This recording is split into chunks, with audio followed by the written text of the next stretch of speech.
Oi, pessoal, eu sou a Ana, eu faço parte da Comissão Teatral da Sociedade Literária Palavras ao Vento JLA, sou do terceiro T1 e vim aqui falar com vocês um pouquinho sobre o livro Os Sertões, esse clássico da literatura brasileira e que é do autor Euclides da Cunha. Para a gente começar entendendo essa obra, a gente tem que voltar lá no contexto histórico da época que estava acontecendo no Brasil.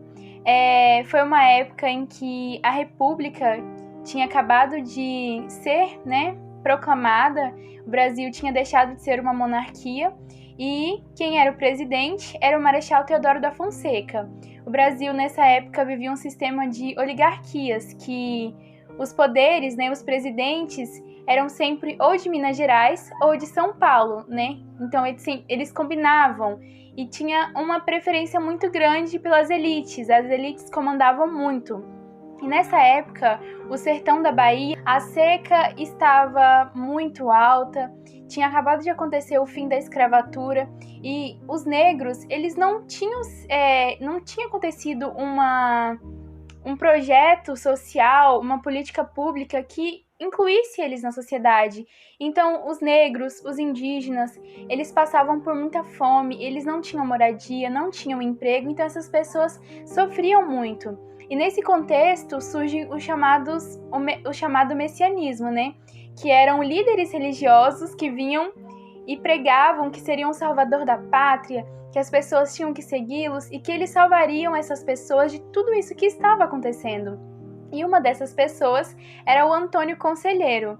Antônio Conselheiro, ele pregava o fim do pagamento de impostos, ele não concordava com o Estado laico, ele dizia que a igreja ela tinha sim que intervir nos poderes do Estado e que assim seria o certo.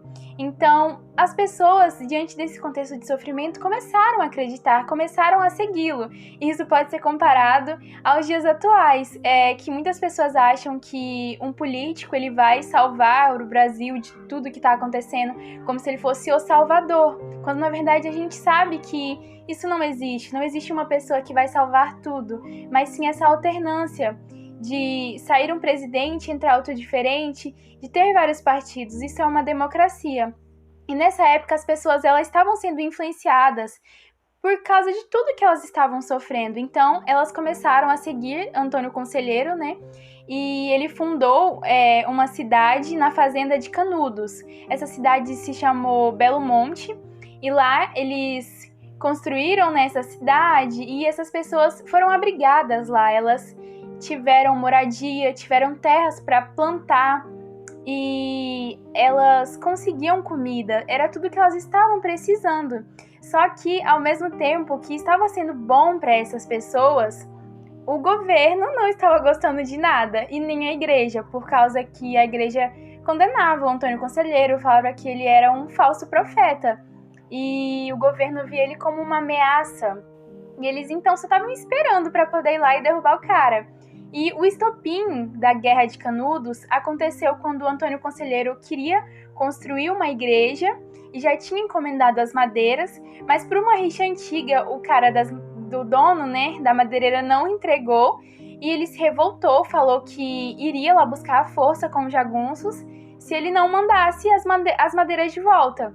Então, o dono da madeireira denunciou ele para a República e aí a República viu um motivo para ir lá e atacar a cidade de Canudos. Então, foram mandadas expedições para a fazenda de Canudos, cidade de Belo Monte, para atacá-los. E essa primeira expedição aconteceu no ano, eu vou ter que olhar aqui porque são muitas datas, mas aconteceu no ano de 1896. Os militares foram lá, atacaram, porém, como a população de lá conhecia o sertão, conhecia a Caatinga muito bem, eles conseguiram vencer a guerra. E isso aconteceu no ano de 1896. No outro ano, eles fizeram a segunda e terceira expedição para atacá-los, em janeiro e em março de 1897, só que eles perderam novamente.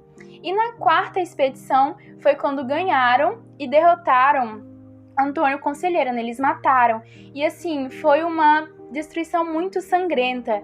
Eles, nas mídias, durante as guerras, eles retratavam os jagunços o pessoal pobre que estava lá lutando, né, lutando do lado de Belo Monte, eles retratavam eles como assassinos. Então, assim, eles eram muito mal vistos na mídia. Ele era uma manipulação, porque o governo também estava fazendo ruim na guerra, né? Houve muito sangue, muitas pessoas inocentes morreram e a população de Belo Monte foi extinta. Então, foi uma guerra muito, muito pesada.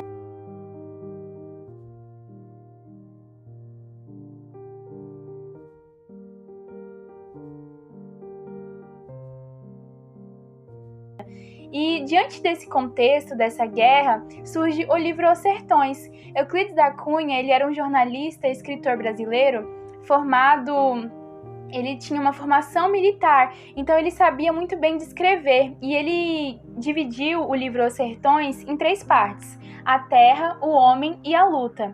Na parte da terra, ele retrata todo o caminho dele de São Paulo até Bahia. Lembrando que ele foi convidado para essa expedição pelo jornal da Folha de São Paulo, para ele registrar os acontecimentos da guerra. Então, a princípio, não era um livro, e sim mais uma notícia, uma reportagem que ele estava escrevendo. E ele retrata muito bem. O livro Os Sertões, ele tem uma importância muito grande, não só para a história, mas também para a geografia, para sociologia, para filosofia. Então, esse livro é instrumento de pesquisa até os dias atuais, porque ele retratou muito, muito bem, minuciosamente, todos os detalhes. E nessa parte da Terra, ele retrata com uma riqueza muito grande todo esse trajeto, o solo, a época, tudo ele retrata muito bem.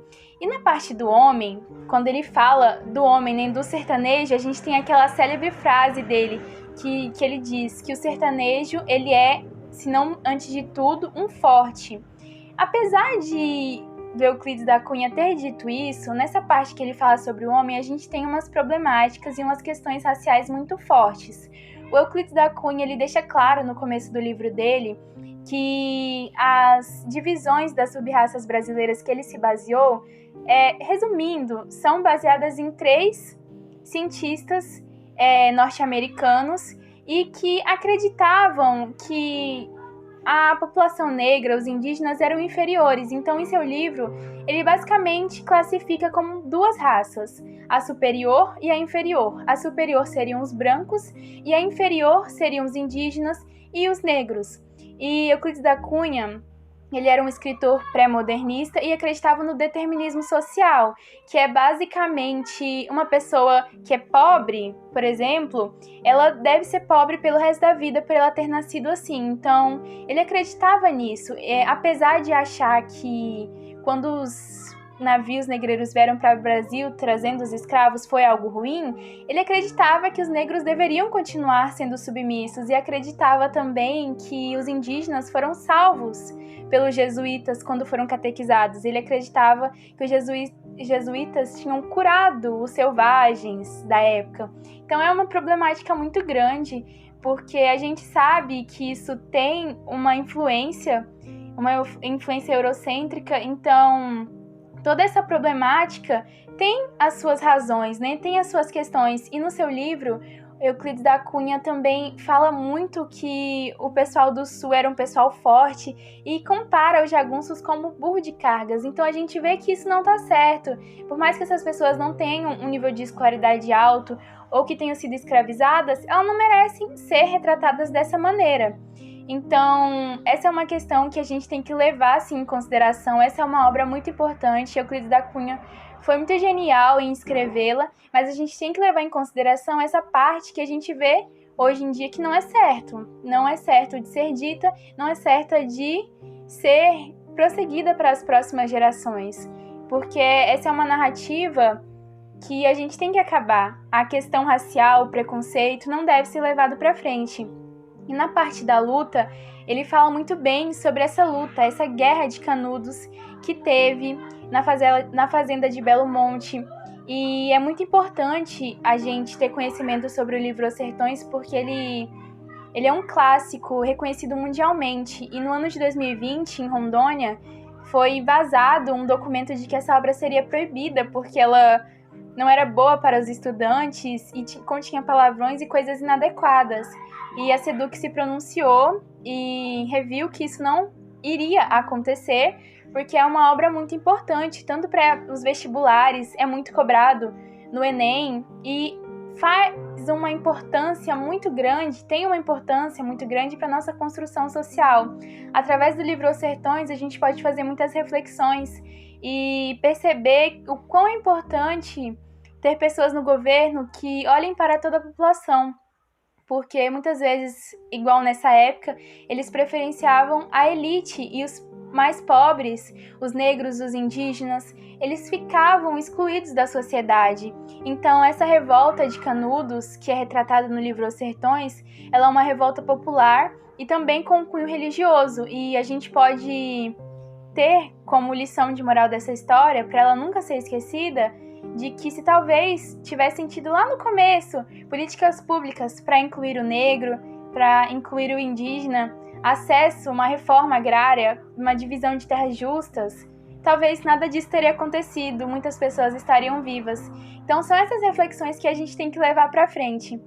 Então, espero que vocês tenham gostado desse vídeo, espero que vocês procurem e busquem saber mais sobre Os Sertões, que é um clássico da nossa literatura e muito importante para a nossa construção social.